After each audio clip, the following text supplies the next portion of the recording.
السلام علیکم. یو سړی وي یو کلی ته لاړو نو الته کې په د لارو کوڅو والا سپي ورپسې شو. هغه دا چلو کو چې یو کاڼي ته لاس کو نو کاڼي په ځمکه کې ډېر خښتو نو کاڼي ته زورونه کول نه راوتو او هلته کې سپي ورپسې و نو هغه یو ډېر ناشنا خبره وکړه وایي داسې عجیبه خلک دی چې کاڼي تړلي دي او سپي پرېښي دي کولاو پرېښي دي. دغه حل زموږ د ملک دی. کم چې د ملک د ترقۍ دپاره کار کولو والو په جیل کې دي او کم چې هسې غوب غوب کوي هغه مو په لارو کوڅو کې پرېښي دي. مخکې دوی څه کړي دي چې اوس به لا کارنامې وکړي. نو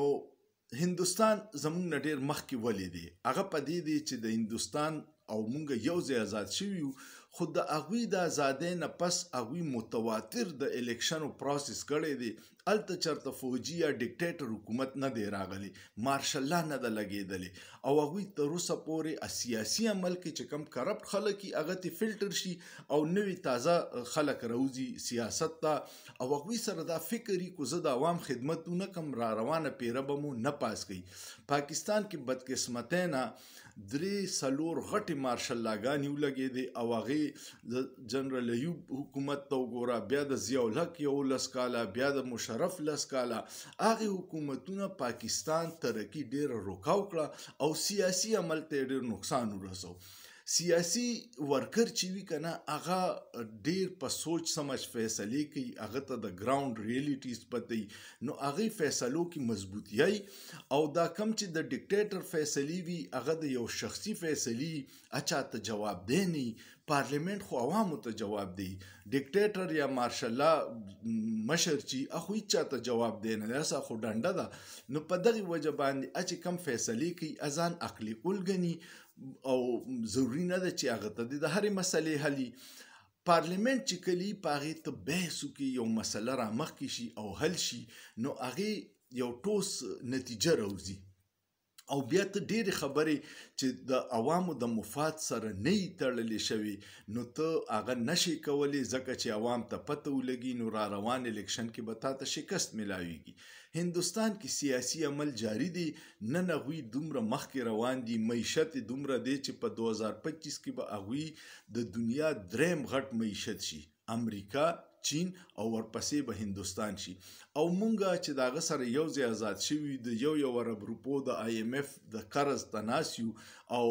مینتونه او سوالونه کوو. معیشت مو تباه دی، بجلی بیلونه، د ګیس بیلونه هغه په عوامو دومره بوج دی چې یو عام خرګاډي والا، مزدورکار، دکاندار هغه باندې یو 50 قسمه ټیکسونه په بجلی په بل کې اچولي دي. د بجلی قیمت 2 روپۍ او ټیکسونه په 50 روپۍ. نو دغه شیزونه په دې وجه دي چې زمونږ منتخب خلک چرته راغلی خاص نه دی او چې راشي هغه له بیا حکومت ورکولو پوره ټینور پې نه پوره کوي. 2-3 کاله پس زمونږ هر اسمبلي مات شوې ده. څه خو سیاستدانان د نورو سهاره والي او د خپل ځان دشمنان شي نو که چېرې دوی دغه کټپوتلي نه جوړېدي او د سیاسي عمل په میدان کې یو بل د شکست ورکولو سوچ کولی، پردې اوږې نه استعمالولي نو دا سیاست به دومره نه خرابېدو. او بیا چې کله ته 15 کاله مستحکم حکومتي داسې فیصلې وکړي چې د حکومت او د ملک په معیشت کې ډېر دورست نتایج ورکوي، انډسټري له ترقي ورکړي، ته نورې داسې فیصلې وکړي چې روزګار مواقع پیدا شي. او زمونږ بدقسمتي دا ده چې موږ صرف د خپل حکومت بچ کولو په لانجه کې پاتې شو ځکه چې دومره خلاف سازشونه شروع شي چې هغه یو حکومت هم څوک په دې نه چلېدو ورکوي. که چېرې سیاسي عمل مضبوط شو نو بیا د دغې نورو خلکو ځای ورکېږي. نو الله دې د پاکستان په عوامو په پاکستان رحم وکړي ځکه چې هر محب وطن پاکستاني ډېر پریشانه دی چې دا څه حالات روان دي، د بچو مستقبل مو نشته، سبقونه ووایي نوکریانې نشته، هر سړی د ملک نه د تیښتې په تکل کې دی چې څنګه به لاړ شو. دې وخت کې په پاکستان کې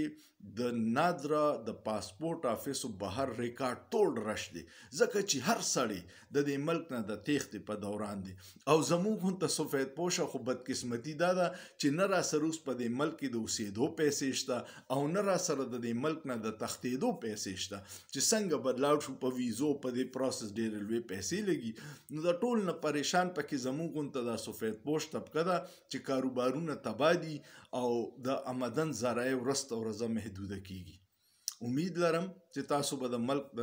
ترقۍ او خوشحالۍ لپاره دعا کوئ زما پشان معذرت کوم تاسو به دا دعا کوئ زما خو هر وخت لاس دعا دی چې خدایا دا ملک په خپلو خپو ودروي زمونږ ډېر ګولې ګلزار ملک دی او دا کم خلک چې د خلاف سازشونه کوي د دوی دا ټول سازشونه ناکام کړي آمین او سوچ پیو کې په سوچ کې څه ګناه نشته